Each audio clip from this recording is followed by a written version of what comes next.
Hoy comentaremos algo sobre la enfermedad de Parkinson en los adultos jóvenes. La enfermedad de Parkinson como tal es una enfermedad muy común, pero en personas de edad avanzada. De hecho, es la segunda enfermedad neurológica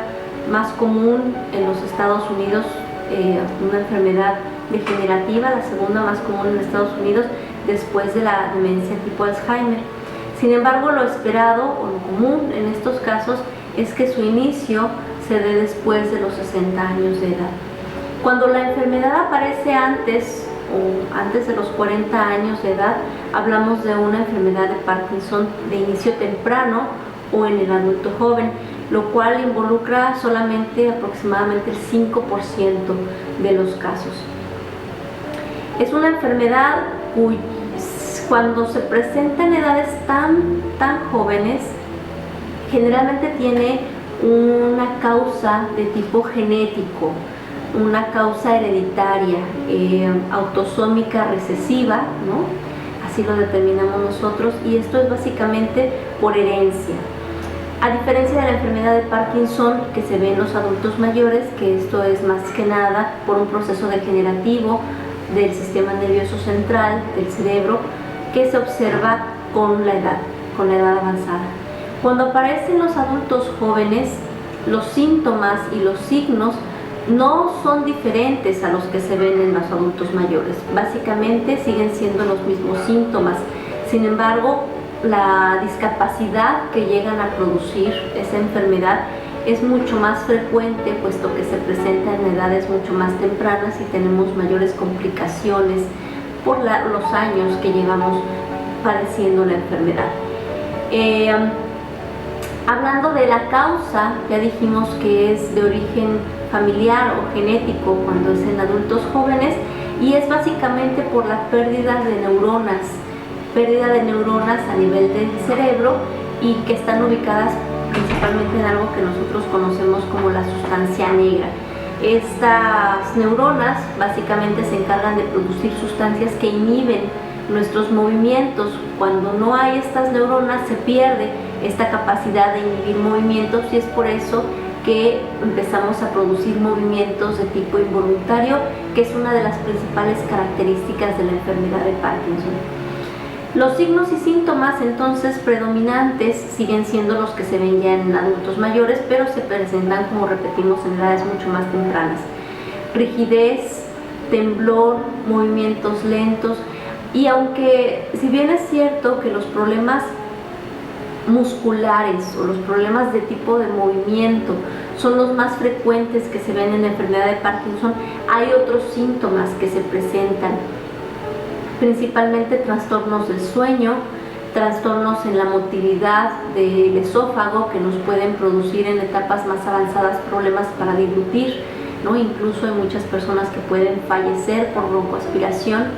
¿no? Y muchas veces también problemas de tipo insomnio, de muy difícil tratamiento, y también problemas como depresión, y también está asociado con problemas cognitivos de tipo demencia.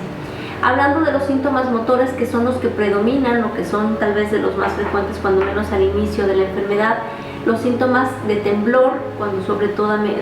que es un temblor que nosotros llamamos en reposo, aunque la persona no esté haciendo nada, está temblando, y es un temblor que se puede presentar tanto en brazos como en piernas,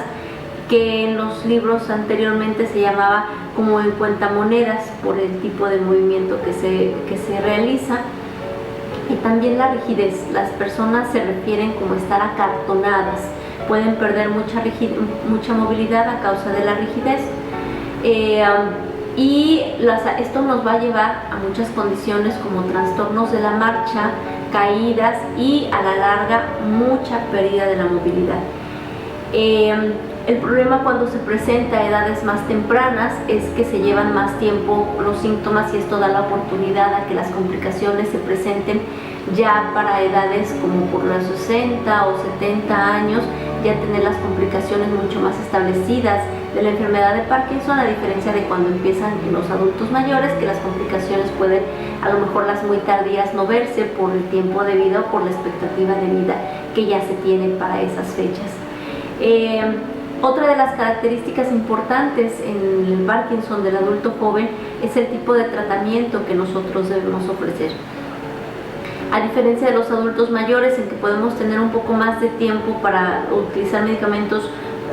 muy adecuados como la levodopa, la carbidopa, este tipo de pacientes jóvenes se ven beneficiados con ese medicamento, pero como este tipo de medicamento, la levodopa, tiene una vida útil,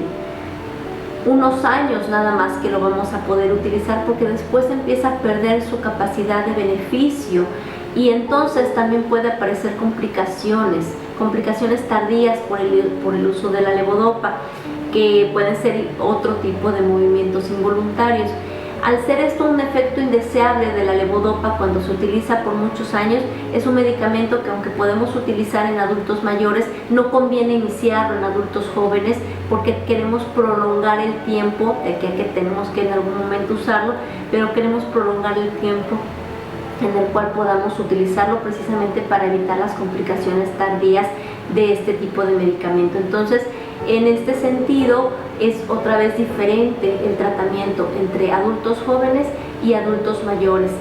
La gran diferencia se marca en cuanto a la calidad de vida que queremos obtener en ambos grupos, pero que es especialmente cuidadoso cuando empezamos de manera temprana.